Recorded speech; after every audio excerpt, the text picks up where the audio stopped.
ئەمڕۆ یەکەم کاروانی حاجیان یاریمی کوردستان بەرەو سعودیە بەڕێکەوتن سەبارەت بەما بەڕێز شێخ نیاز شێخ ڕاغب نەقشبەندی بەڕێوەبەری گشتی حەج و عومرەی هەرێمی کوردستان لەگەڵمانە.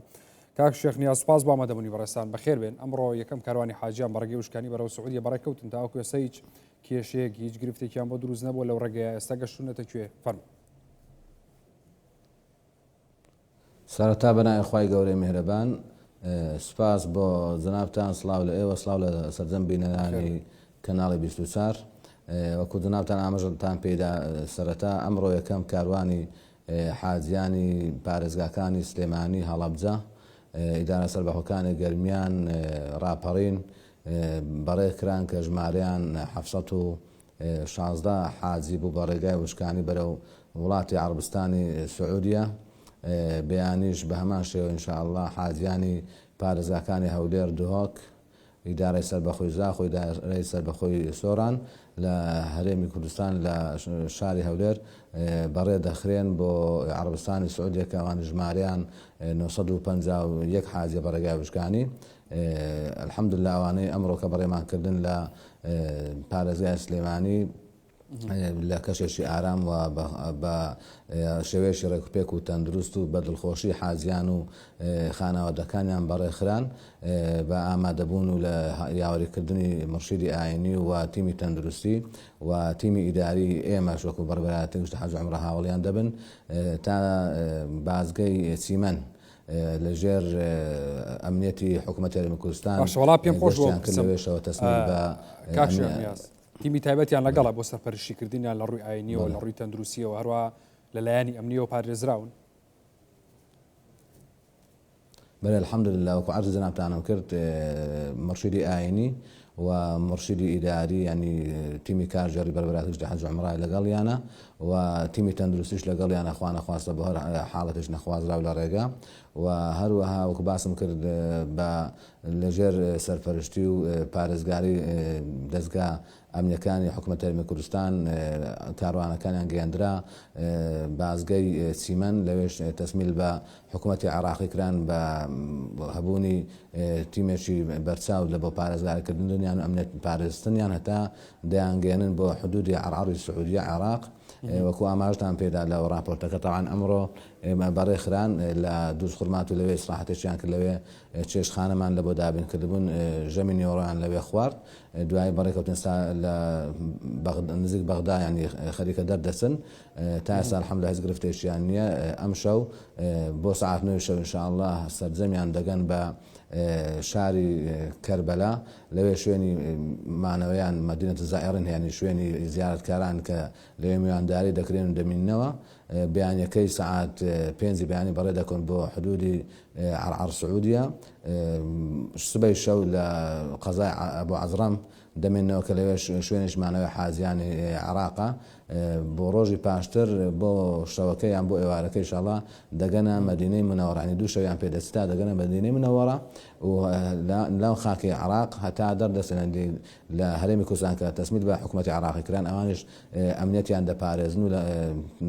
ینی پاسەوانیان دەکەن پارێزگاریان دەکەن هەتا دەیانگەنە حدودی عەرعەر سعودی عێراق و هەروەها تەسمیل بە حکوومەتی سعودییان دەکەن و مێدەوارن خوای گەورە بە سەلامەتی و بە مەحفوظی بگەن بە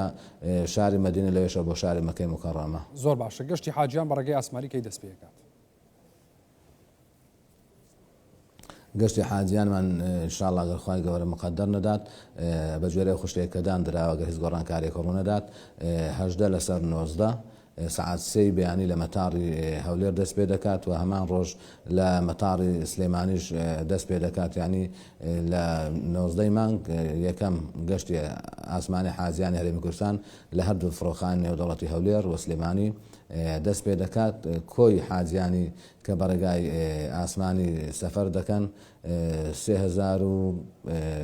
تقریبا 3960 یان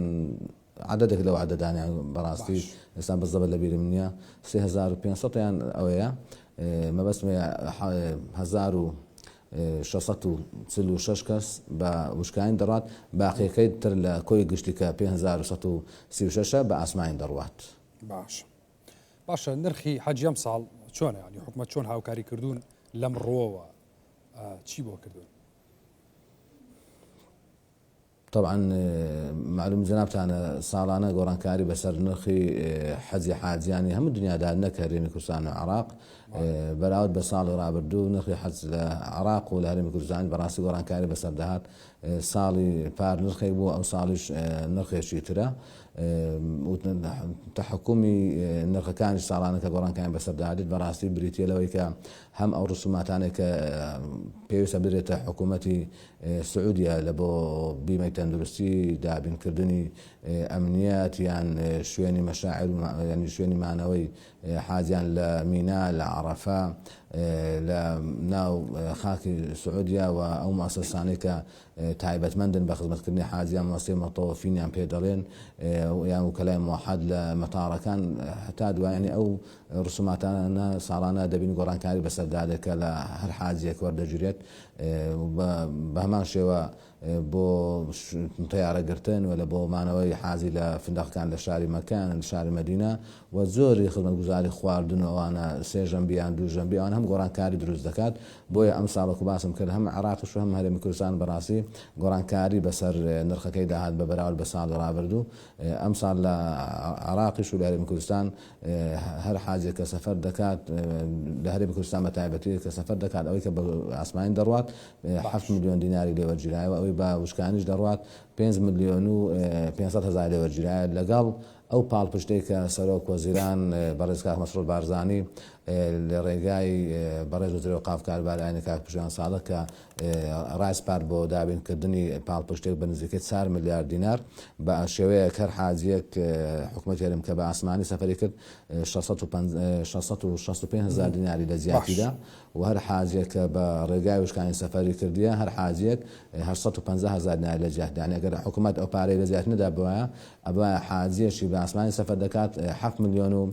665 هزار بدابە ئەوە حاجێکە بە وشکانی سەفەر دەکات دەبا هەر حاجێک 6 ملیۆن و 350 هزار دینار بدابە. بەڵام ئەو دامێکە یان ئەو پاڵپشتێک لەنان بەڕێز سەرۆک وەزیرانەوە وەزیری ئەوقاف کاربارایانی بەڕێز پشتیوان سادق پێ ڕاست پێدرا ئەوە بۆ هۆی ئەوەی کە بارسوچیەک لەسەر دەفعی کرێی حەزی حاجیان هەرێمی کوردستان دروست بکات. زۆر باشە. ئەم ساڵ هیچ جیاوازیەک هەیە بۆ خزمەت گوزاریەکان لە سعودیەوە ئەگەر هاتوو بۆ نمونە حاجێک تووشی کێشێکی تەندروستی گرفتێک هەبوو هەر شتێکی دیکە لەوێ تووشی بوو چۆن بەهانایەوە چن بە کورتی بێ سواس دەکەم. طبعا بەڵێ طبعا ئێمە وەکو شاندی حاجیان هەرێمی کوردستان لەگەڵ دەستەی باڵای حەز و عومرەی عێراقی بیمەی تەندروستی لە بۆ هەموو حاجێکی هەرێمی کوردستان و عێراقیش بەڕاستی دەکرێت. یعنی هەر حاجێک لێ نرخوا نەخواستە تووشی هەر گرفتێکی نەخوازراو ببیت یان هەر نەخۆشیەکە سەخت بیخوا نەخواستە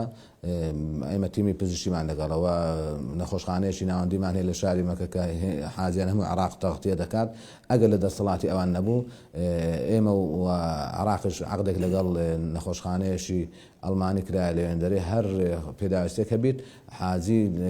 دوای ئەوەی کە نەخۆشخانە ناوەندەکەی عێراق لە مەکە نەتوانین چارەسەر بکات تەحویلی ئەو نەخۆشخانە ئەڵمانیە دەکرێت بۆی هەر خزمەتگوزاریەکان بە هەر نرخێک بێت بێ بەرامبەر هەموو پێداویستێش تەندروستی و هەموو خزمەتگوزاریش تەندروستی و هەموو چارەسەرش پێشکەش دەکرێت بە بۆ حاجی هیچ بارگرانیەک یان هیچ مەسرەفێک بکرێت لەسەر شان. بەڕێز شێخ نیاز شێخ ڕاغب نەقشبەندی بەڕێوەبەری گشتی حاج عومرەی هەرێمی کوردستان سوپاس بۆ ئامادەبوونی بەڕێستان بەخێر.